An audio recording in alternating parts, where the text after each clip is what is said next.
ಇನ್ನು ದುಬೈನಿಂದ ಕೆಂಪೇಗೌಡ ಅಂತಾರಾಷ್ಟ್ರೀಯ ವಿಮಾನ ನಿಲ್ದಾಣದಲ್ಲಿ ಚಿನ್ನ ಸಾಗಣೆ ಮಾಡೋದಕ್ಕೆ ಪ್ರಯತ್ನ ಪಟ್ಟಂತಹ ರನ್ಯಾ ರಾವ್ ತಗಲಾಕೊಂಡಿದ್ದು ಎಲ್ಲರಿಗೂ ಕೂಡ ಗೊತ್ತಿರುವಂತಹ ವಿಷಯ. ಆಕೆ ಚಿನ್ನವನ್ನು ಎಲ್ಲಿಗೆ ತಲುಪಿಸ್ತಾ ಇದ್ಲು ಮತ್ತು ಅದನ್ನು ಯಾರು ತೆಗೆದುಕೊಳ್ತಾ ಇದ್ರು ಅನ್ನೋ ಒಂದು ಸಣ್ಣ ಸುಳಿವು ಈಗ ಅಧಿಕಾರಿಗಳಿಗೆ ಸಿಕ್ಕಿದೆ. ಇದನ್ನು ಹೊರತುಪಡಿಸಿ ಒಬ್ಬ ಗೋಲ್ಡ್ ಜ್ಯುವೆಲರಿ ಮಾಲೀಕ, ಆಭರಣದ ಅಂಗಡಿ ಮಾಲೀಕನಿಗೂ ಕೂಡ ಇದಕ್ಕೂ ಲಿಂಕ್ ಇದೆ ಅನ್ನೋದು ಕೂಡ ಗೊತ್ತಾಗಿದೆ. ಆತನ ಮನೆಯಲ್ಲೂ ಕೋಟ್ಯಾಂತರ ರೂಪಾಯಿ ಮೌಲ್ಯದ ಚಿನ್ನಾಭರಣ ಕೂಡ ಪತ್ತೆಯಾಗಿರುವಂಥದ್ದು. ಹೀಗಾಗಿ DRI ಅಧಿಕಾರಿಗಳಿಗೆ ಪ್ರಕರಣದಲ್ಲಿ ದೊಡ್ಡ ಮಟ್ಟದ ಕ್ಲೂ ಕೂಡ ಸಿಕ್ಕಿದೆ.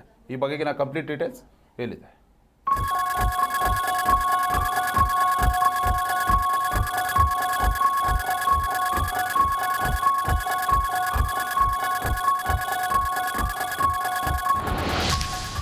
ಸಿನಿಮಾ ಶೈಲಿಯಲ್ಲಿ ಬಂಗಾರ ಸಾಗಾಟಕ್ಕೆ Ranya and team plan. Auto ಮೂಲಕವೇ ಚಿನ್ನ ಸಾಗಿಸಲು ರೆಡಿಯಾಗಿತ್ತು ಸ್ಕೆಚ್.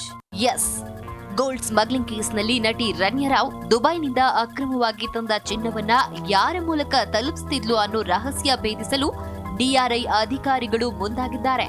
ವಿಚಾರಣೆ ವೇಳೆ ಕೆಲ ವಿಷಯ ಬಾಯ್ಬಿಟ್ಟಿರುವ ರನ್ಯಾ, ಮಾರ್ಚ್ 1ರಂದು ನನಗೆ ವಿದೇಶಿ ಫೋನ್ ಸಂಖ್ಯೆಯಿಂದ ಕರೆ ಬಂದಿತ್ತು.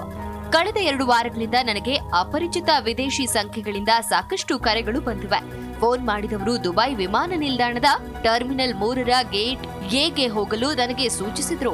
ದುಬೈ ವಿಮಾನ ನಿಲ್ದಾಣದಲ್ಲಿ ಚಿನ್ನವನ್ನ ಸಂಗ್ರಹಿಸಿ ಬೆಂಗಳೂರಿನಲ್ಲಿ ತಲುಪಿಸಲು ತಿಳಿಸಿದ್ರು.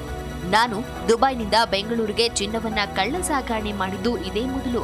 ನಾನು ಇದುವರೆಗೆ ದುಬೈನಿಂದ ಚಿನ್ನವನ್ನ ತಂದಿರಲಿಲ್ಲ ಅಥವಾ ಖರೀದಿಸಿಯೂ ಇಲ್ಲ ಎಂದು ರನ್ಯಾ ರಾವ್ ಅಧಿಕಾರಿಗಳ ಮುಂದೆ ಹೇಳಿದ್ದಾಳಂತೆ.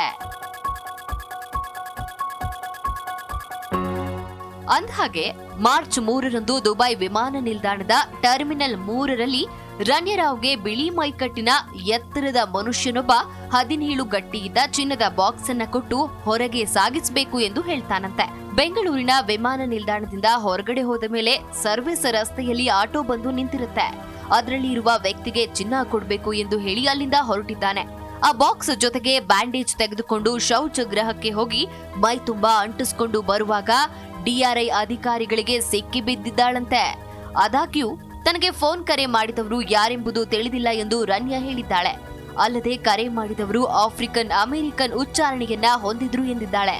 ಬೆಂಗಳೂರಿನಲ್ಲಿ ಕಳ್ಳ ಸಾಗಣೆ ಮಾಡಿದ ಚಿನ್ನವನ್ನ ಯಾರಿಗೆ ನೀಡಬೇಕು ಎಂದು ಕೇಳಿದಾಗ ಚಿನ್ನದ ಗಟ್ಟಿಗಳನ್ನ ಅಪರಿಚಿತ ವ್ಯಕ್ತಿಗೆ ತಲುಪಿಸಲು ನನಗೆ ಹೇಳಿದ್ರು. ವಿಮಾನ ನಿಲ್ದಾಣದ ಟೋಲ್ ಗೇಟ್ ನಂತರ ಸರ್ವಿಸ್ ರಸ್ತೆಗೆ ಹೋಗಲು ಹೇಳಿದ್ರು.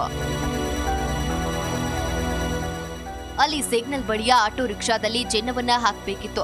ಆದ್ರೆ ಆ ಆಟೋ ರಿಕ್ಷಾದ ಸಂಖ್ಯೆಯನ್ನ ನೀಡಲಿಲ್ಲ ಎಂದು ಹೇಳಿದ್ದಾಳೆ. ತಮ್ಮ ಪತಿ ಜತಿನ್ ವಿಜಯ್ ಕುಮಾರ್ ಅವರ ಕ್ರೆಡಿಟ್ ಕಾರ್ಡ್ ಬಳಸಿ ವಿಮಾನದ ಟಿಕೆಟ್ ಬುಕ್ ಮಾಡಿರುವುದಾಗಿ ರನ್ಯಾ ರಾವ್ ಸ್ವಯಂ ಪ್ರೇರಣೆಯಿಂದ ಇದೇ ಸಂದರ್ಭದಲ್ಲಿ ಹೇಳಿಕೆ ನೀಡಿದ್ದಾಳೆ. ತಾವು ಆಗಾಗ ವಿದೇಶ ಪ್ರವಾಸಗಳನ್ನ ಮಾಡ್ತಿದ್ದರ ಬಗ್ಗೆಯೂ ಕೂಡ ವಿವರಿಸಿದ್ದಾಳೆ.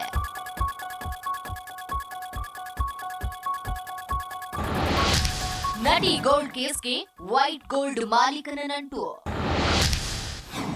TJ ರಾವ್ ಮನೆಯಲ್ಲಿ ಪತ್ತೆಯಾಯ್ತು ಬಂಗಾರದ ಖಜಾನೆ. ಇನ್ನು ಪ್ರಕರಣ ತನಿಖೆ ಕೈಗೊಂಡಿರುವ ಅಧಿಕಾರಿಗಳು ಸಿಂಡಿಕೇಟ್ ಮೆಂಬರ್ಗಳನ್ನ ಪತ್ತೆ ಹಚ್ಚಲು ಮುಂದಾಗಿದ್ದಾರೆ. ಇತ್ತ ಇಡಿ ಅಧಿಕಾರಿಗಳು ವೈಟ್ ಗೋಲ್ಡ್ ಮಾಲೀಕ ನಟಿ ರನ್ಯಾ ಪತಿ ಜತಿನ್ ಹುಕೇರಿ ಸೇರಿ ಹಲವು ಕಂಪನಿಗಳ ಮೇಲೆ ದಾಳಿ ಮಾಡಿ ಪರಿಶೀಲನೆ ನಡೆಸಿದ್ರು. ಇತ್ತ TJ ರಾವ್ ಮನೆಯಲ್ಲಿ ಬಂಗಾರದ ಖಜಾನೆಯೇ ಪತ್ತೆಯಾಗಿದೆ.